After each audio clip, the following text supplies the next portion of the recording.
అందరికీ నమస్కారం అండి. డబ్బు సంపాదించాలి అనే కోరిక అందరికీ ఉంటుంది. అయితే మనము డబ్బు సంపాదించాలంటే లక్ష్మీదేవి యొక్క అనుగ్రహం కలగాలి. కొంతమంది ఎంత కష్టపడి సంపాదించినా వారి చేతిలో డబ్బనేది నిలవదు. సంపాదించిన డబ్బు సంపాదించినట్లే ఖర్చయిపోతుంది. అనవసరమైన ఖర్చులు ఉన్న డబ్బును మొత్తము ఖర్చు పెట్టేస్తుంటాయి.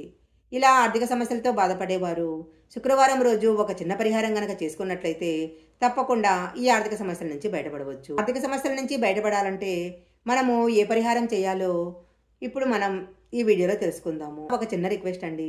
ఈ వీడియో చూడడానికి ముందు ఓం లక్ష్మీదేవియే నమః అని కామెంట్ చేయండి. మీరు గనక మొదటిసారి మా ఛానల్ చూస్తున్నట్లయితే వెంటనే సబ్స్క్రైబ్ చేసుకోండి. పక్కనే ఉన్న బెల్ ఐకాన్ని యాక్టివేషన్ చేసుకుంటే మేము పెట్టే వీడియోలన్నీ కూడా మీకు ముందుగానే నోటిఫికేషన్గా వస్తాయి. ఇక లేట్ చేయకుండా ఆర్థిక సమస్యలు పోవాలంటే శుక్రవారం రోజు మనం ఏ పరిహారం చేయాలో ఇప్పుడు మనం తెలుసుకుందాము. ఎవరి వంటింట్లో అయినా సరే తప్పకుండా ఉండే వస్తువు యాలకులు. ఈ యాలకులు అంటే శుక్రగ్రహానికి చాలా ఇష్టము.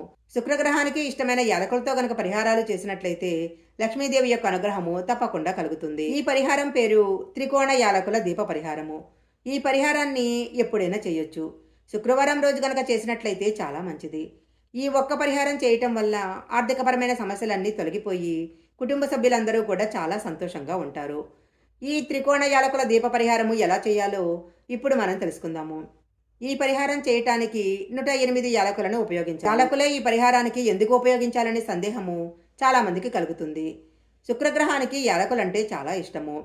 యాలకులతో పరిహారం చేసినట్లయితే శుక్రగ్రహానికి సంబంధించిన దోషాలన్నీ తొలగిపోతాయి. దీనితో కుటుంబంలోని ఆర్థిక సమస్యలన్నీ తొలగిపోయి అపారమైన ధనవృద్ధి కలుగుతుంది. ముందుగా ఒక వెండి పళ్ళెం తీసుకొని అందులో కుంకుమతో త్రిభుజాకారం ముగ్గు వేయాలి. త్రిభుజం మధ్యలో బియ్యపిండితో శ్రీం అనే అక్షరం వచ్చేలా గీయాలి. ఆ తర్వాత ఒక గిన్నెలో సరిగ్గా 108 యాలకులు తీసుకోవాలి. త్రిభుజం ముగ్గు దగ్గర 3 ఒత్తులు వేసి ఆవు నెయ్యితో దీపం వెలిగించాలి. తర్వాత అగరబత్తీలతో ధూపం వేయాలి. ఇప్పుడు ఒక్కొక్క యాలకును తీసుకొని వెండి పళ్ళెం మధ్యలో శ్రీం అనే అక్షరంపై ఉంచాలి.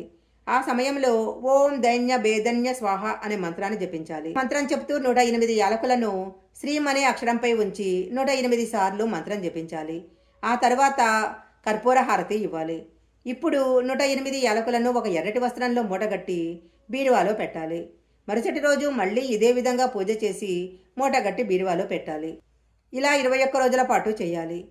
పూజ చేసిన తర్వాత ఈ యాలకులను బీరువాలో పెట్టుకోవాలి. 1 సంవత్సరం తర్వాత యాలకుల మూటను పారే నీటిలో ఎక్కడైనా పడేయాలి. ఈ పరిహారం చేసినట్లయితే ఆర్థిక ఇబ్బందులన్నీ తొలగిపోయి లక్ష్మీదేవి యొక్క కటాక్షం కలుగుతుంది. కుటుంబము సిరి సంపదలతో సుఖ సంతోషాలతో ఉండటం జరుగుతుంది. ఈ వీడియో కనుక మీకు నచ్చినట్లయితే లైక్ చేయండి, షేర్ చేయండి. ఇలాంటి మరిన్ని వీడియోల కోసం మా ఛానల్ సబ్స్క్రైబ్ చేసుకోండి. పక్కనే ఉన్న బెల్ ఐకాన్ని యాక్టివేషన్ చేసుకుంటే మేము పెట్టే వీడియోలన్నీ కూడా మీకు ముందుగానే నోటిఫికేషన్గా వస్తాయి. మరొక మంచి వీడియోతో మళ్ళీ కలుసుకుందాం.